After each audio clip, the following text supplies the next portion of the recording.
Um, with 4 issues under my belt, I couldn't ask for anything better. That leads us into April, which has this to show off.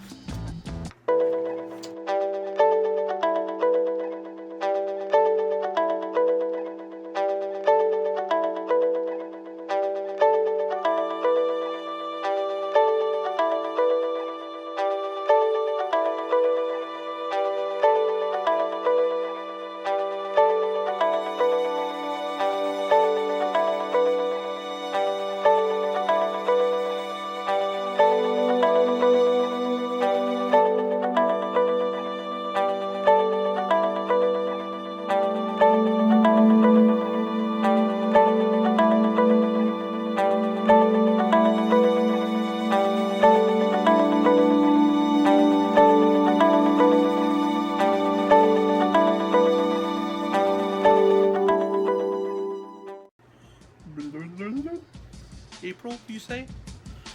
April brought Nightmares and Visions Kickstarter from one of my artists that I've been following. I'm gonna take this off now. And now that my hair looks all crazy. Martin Abel, if you haven't followed his work, I suggest finding him and checking out his pinup work. It's pretty incredible. But this art book was pretty impressive. It was the first Kickstarter that I had donated to that I had reached out to the artist himself and was getting a bunch of tips and whatnot. And they ran such a beautiful campaign and were very open on how the process was going and what they were doing behind the scenes, and that's how I wanted to run a campaign. They did a lot of going well above and beyond expectations for the Kickstarter itself, and then delivering their product was amazing, especially since he's located in Australia, and if you've ever ordered from artists from Australia, shipping's a little ridiculous, but well worth it in my mind. It also brought his art book, but more so than that, brought these awesome prints, and it brought his own sketchbook that came out of this Kickstarter as well. And his sketchbook design was what made me know that I wanted to keep doing that in my pages, in the back pages of my books and whatnot, telling the story of how this whole story is unfolding and how it came to be. So many thanks to him. Check him out, Martin Abel. I will throw links down below where you can find him, where you can find his store. If there is a chance to pick up that guidebook for Visions and Nightmares, I highly suggest it because it's so good. Kind of just shows you the whole journey it took him on to make just this art book of the story he wanted to tell, without words, without any words in it. The art is spot on. Great artist, easy to get a hold of, and everything, and just amazing. So April brought the first Kickstarter, growing that first issue, and it would also have me putting down my money for my first con adventure. With my first issue on its way, I was going to be tabling at Wizard World Comic Con in Des Moines, Iowa, here in the Midwest, and it'd be their first show here, and it'd be my first show out in the public like that. I'll get more to that in a little bit because I was only putting money for it. But you also saw album artwork being done for Vintage Ego, which is my friend's band, and also brought my first real size painting from another artist friend, Veronica Harper. I will put links down below for her Facebook. She's an amazing oil artist, does a lot of gathering of artists there in Salt Lake City area. I highly suggest finding her events that she puts on there and seeing her paint live, because I can only tell that it's pretty amazing. yeah, after that was Martin Abel's art book. And then I started my first 100-day run. You can find the playlist on my playlist, my saved playlist and whatnot. That first 100 days is a little touch and go for sure. I think up to day 20 or so, they were very quick, short videos. I didn't like putting myself out there that much. I was using my iPhone 4S. It was low quality. The audio wasn't the best, obviously, and what can I say? It was the start of a process. I wouldn't change it for anything in the world. I also brought a new scanner so I could make higher res scans for that first issue to get it done the top potential I could. And I also brought my big cartel site around, which I started using and would soon be my hub for my own comic. You can find those links down below if you want to get caught up. Issue 1 through 4 is up there now. And that leads us into the month of May, which had these highlights to show you.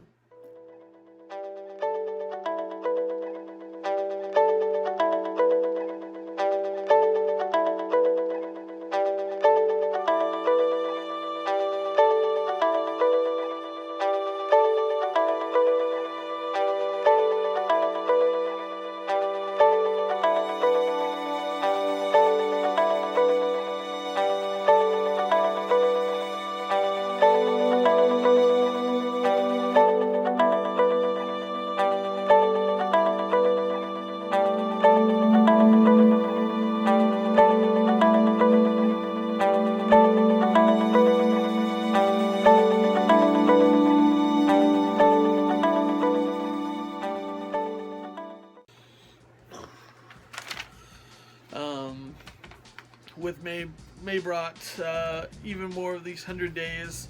After 20 days, started finding my footing, finding what I wanted to say, how I wanted to express it, and the videos got longer. I started making them about 10 minutes, and once I hit those 10-minute marks, I was consistently hitting 10 minutes. I had some short days and whatnot, but I had a few friends visit from out of town. A buddy came down from Minnesota. I did a painting overnight for one of his friends at the drop of a hat. Had an art show at a kids' elementary school, kind of just doing like a live demo for them. I did Big Hero 6 and Frozen. Those kids absolutely loved it. And I also started at Oatly Academy, taking lessons about storytelling and all that good stuff. Highly suggested.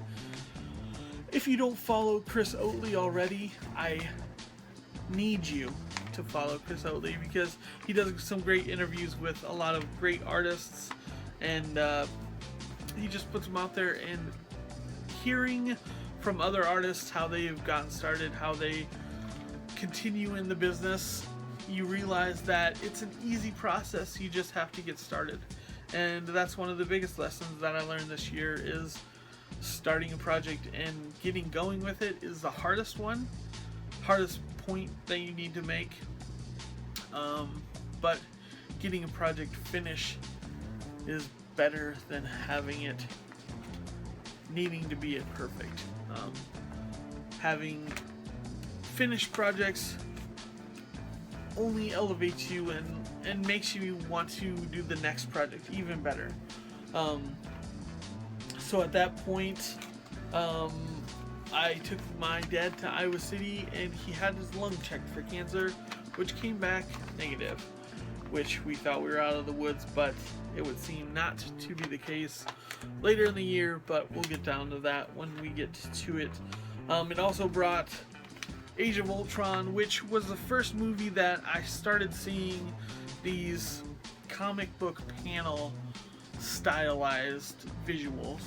If you've seen Age of Ultron, the first, like when they do the intro to the movie and show the credits, that whole splash panel design mystified me, and I was hooked from the get-go.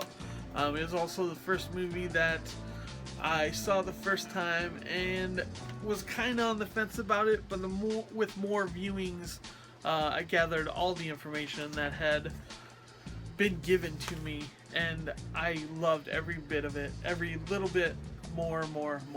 I couldn't have enough of Ultron. I love that movie.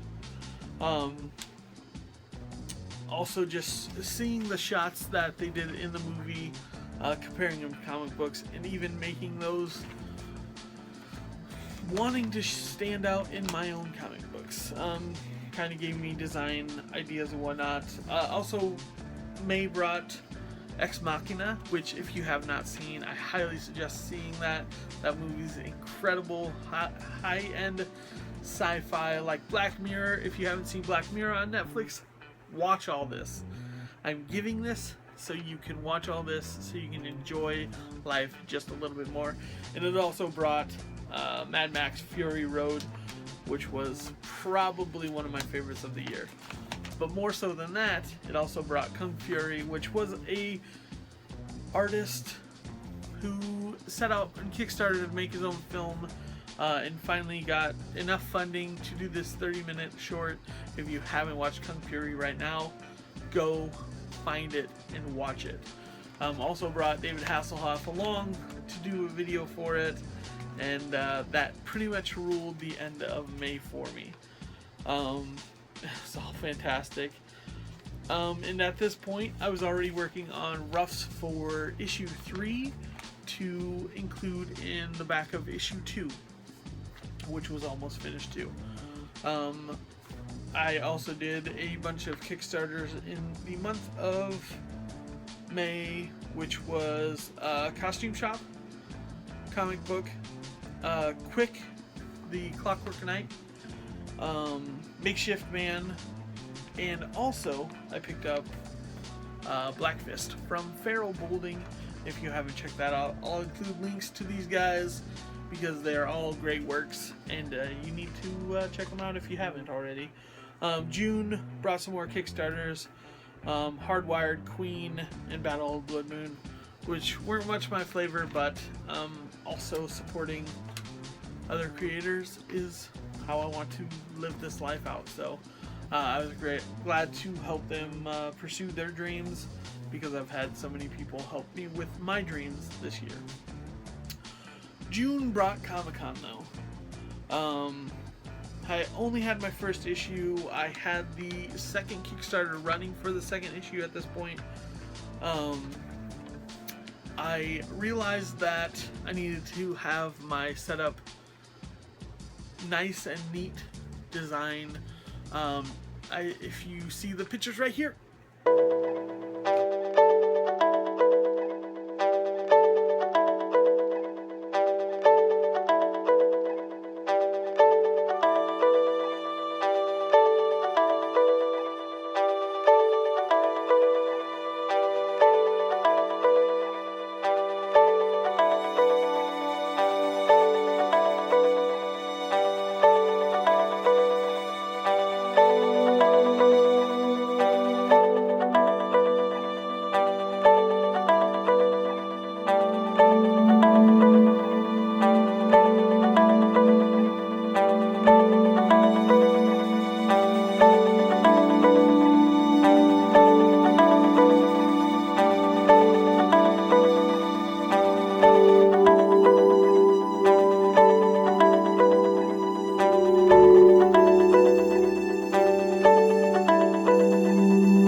you see the pictures from the Comic-Con, the different designs of tables that I had.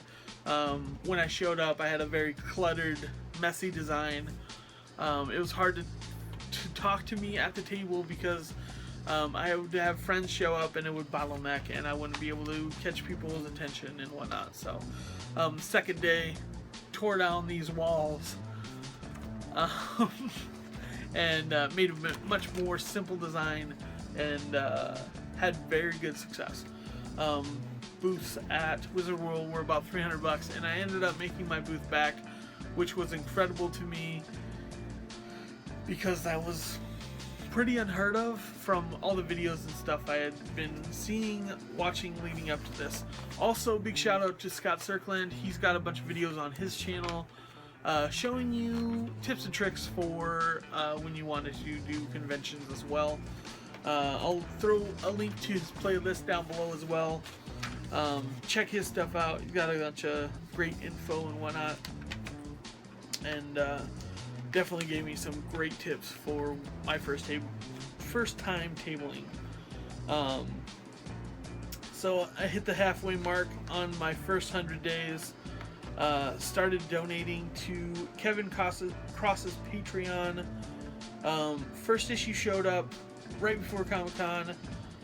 Shipping that first issue was a hard pill to swallow because I think it's been about $100 every issue, which is just a tough pill to swallow when you go to the post office and with a crate full of packages that you know are sending out that you know is going to cost a $100 bill.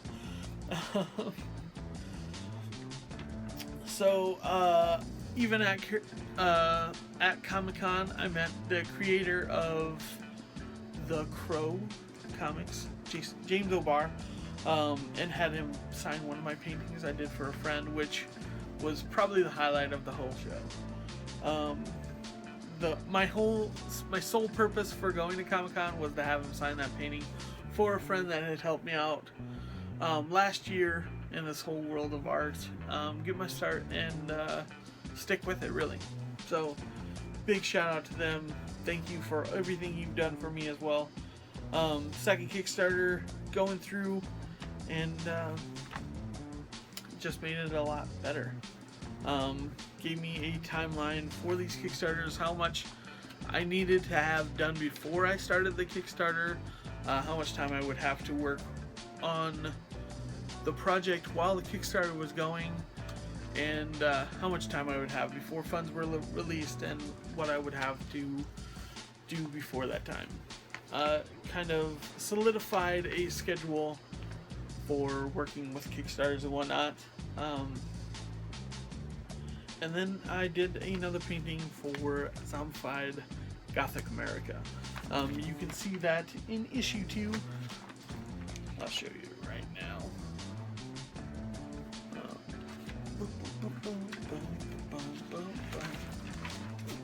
Did that for the book. A lot of fun. I think it's like a 14-inch tall panel. Yeah. So that's the first half of the year. Just amazing stuff. Have been able to chase my dream. For the first half of the year, brought these two bad boys. Issue 1 and issue 2 of my own comic series, I Never Forgot. Available on my Big Cartel site. There's a lot more to go. There's a whole half a year, and the things only got better and better. So check out all the links below. The second video should be up tomorrow, so be paying attention for that. I hope you're enjoying your holiday Festivus weekend time, the end of 2015. I hope you're reflecting, and I hope 2015 treated you just as well as treating me, because 2016 is going to get even better. Thanks for following along on the ride this far. Got 2 videos left for this year. Tomorrow will be the second recap of 2015, and then I'll give you a video telling you what I have planned for 2016. It's going to be a great one. Stay tuned for that. And we're just about to hit the 40-minute mark. I believe we've probably overcapacitated the 40-minute mark with all the update pictures that I've shown off to. So, yeah, thanks for paying attention. 100 days have been awesome for me, and I'll check in with you tomorrow for the second recap. Later.